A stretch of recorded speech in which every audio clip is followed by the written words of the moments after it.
Welcome, Kathleen. I'm so glad you could come. Thank you, Mary. Thanks for inviting me. I have been a fan of your work and deeply influenced by your writing for many, many years. And you have now turned your attention from nature writing to climate change. What happened? I was at a conference listening to a talk by Gus Speth. He at that time was the dean of the Environmental College at Yale University. He said one sentence. He said, "All we have to do to make sure that we leave a ruined world to our children is to keep doing exactly what we're doing now." And I said to myself, that's it. It's over. I'm not going to do anything in my professional life that doesn't work on climate change. So how do we do that? We live in this system that is incredibly destructive. One of the things that I think is really important is to recognize that climate change is a technological problem, and it's a scientific problem, and an economic problem, but primarily it's a moral problem, and it calls for a moral response. So I think one of the really positive things we can do is try to shape our lives so it's consistent with our values. Mm-hmm. If we believe in life, then we need to do life-sustaining things. If we believe that the earth is a gift, then we need to be acting with gratitude. So saying, no, I will not cooperate with the things I don't believe in, saying, yes, I can make my life into a work of art that expresses my deepest values. I think that's the beginning. And then we need to go out into the world and insist that our representatives represent us, and insist that our representatives represent our children. The major social movements throughout history have been campaigns against oppression. Is there an oppressor in the climate change narrative? I think there is. I think it's taken a long time for us to be clear about that. But I do think that we are working against a group of people who are in the petrochemical industries. They're leaders, they're investors, and the politicians they control. Activists were unclear for a long time because we like to say we have met the enemy and it is us, that we're the ones who through our decisions are supporting the fossil fuel industry, and of course that's true, and of course we should reduce our fossil fuel use. But in addition, we need to recognize that this is part of the business plan of the fossil fuel industry, which is to make us have fewer choices, to convince us that we need things that we really don't, to confuse us about the harmful effects of burning the fuels, and to influence elections that might have put a limit on big oil's power. So I would say that if you own stock in a petrochemical company, that you should dump it.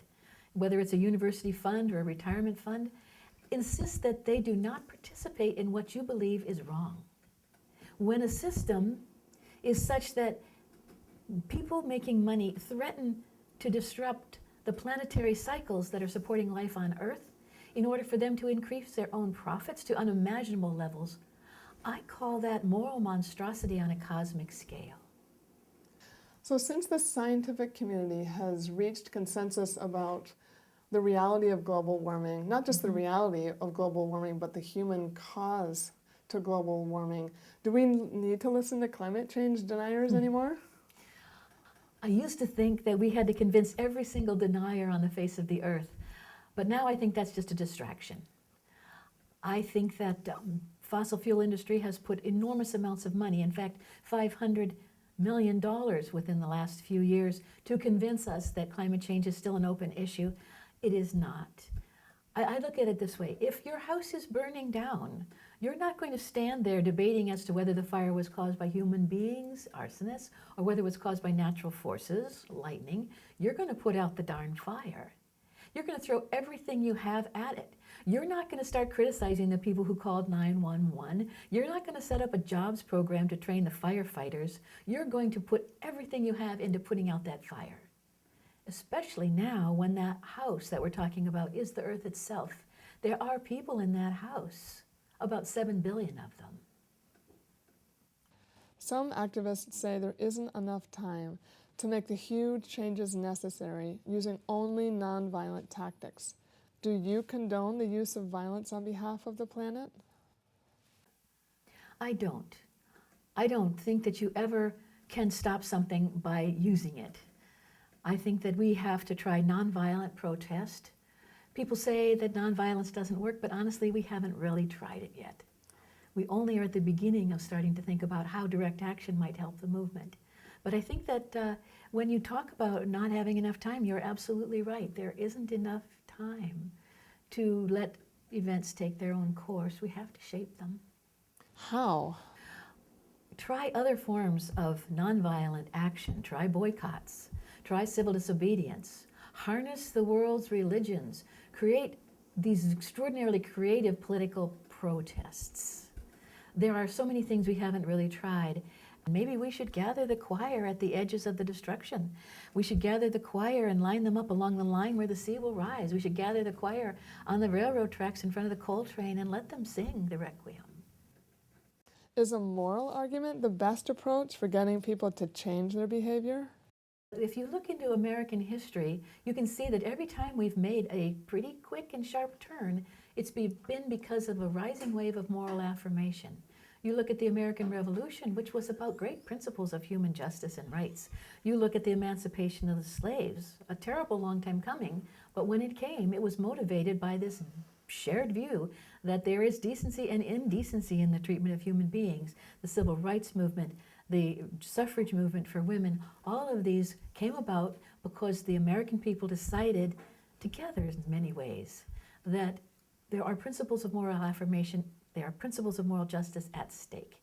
And so the question that I would ask is not, is the moral argument strong enough?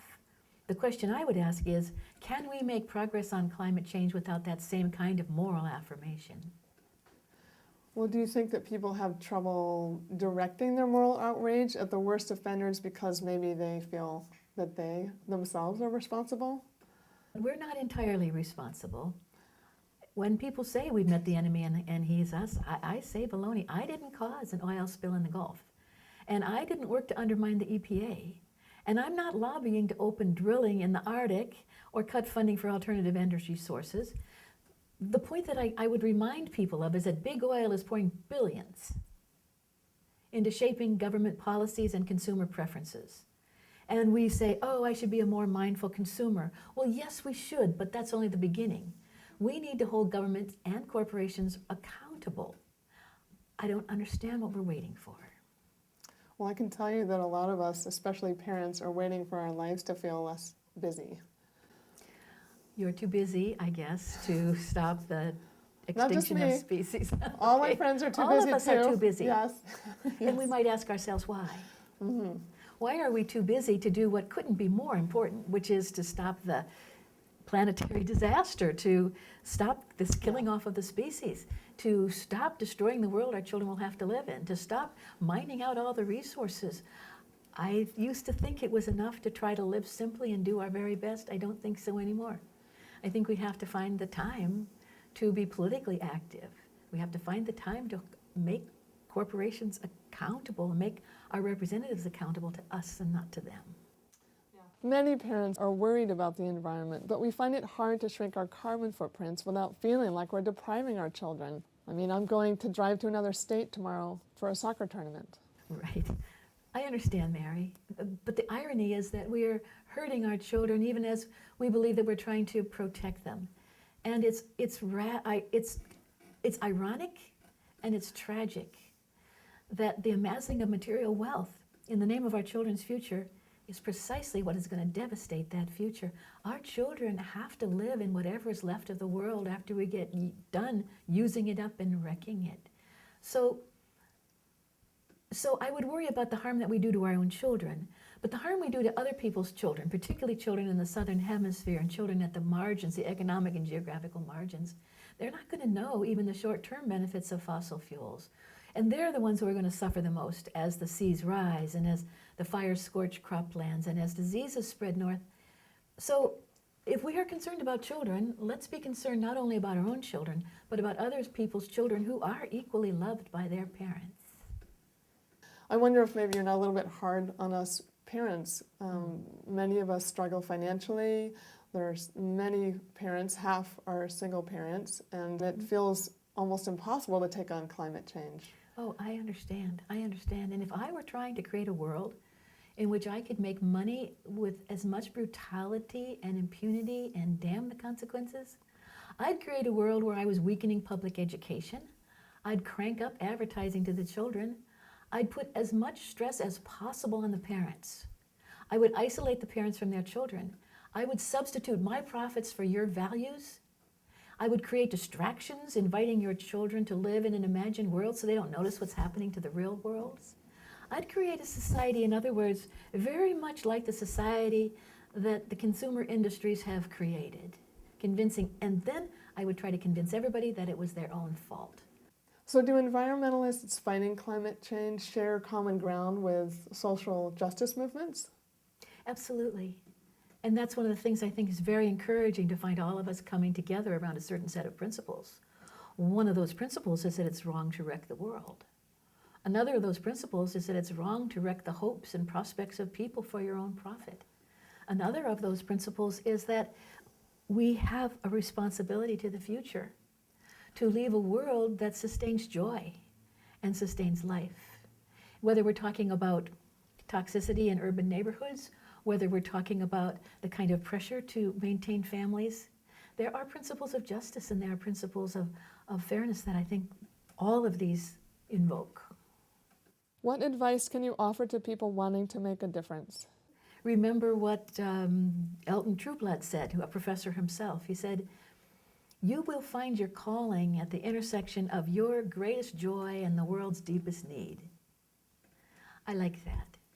Think about what you care about most deeply. Think about what you can't prevent yourself from doing. Get good at that, and then find a way to put that to work for the world. I've been speaking to Kathleen Dean Moore, and her book is Moral Ground: Ethical Action for a Planet in Peril.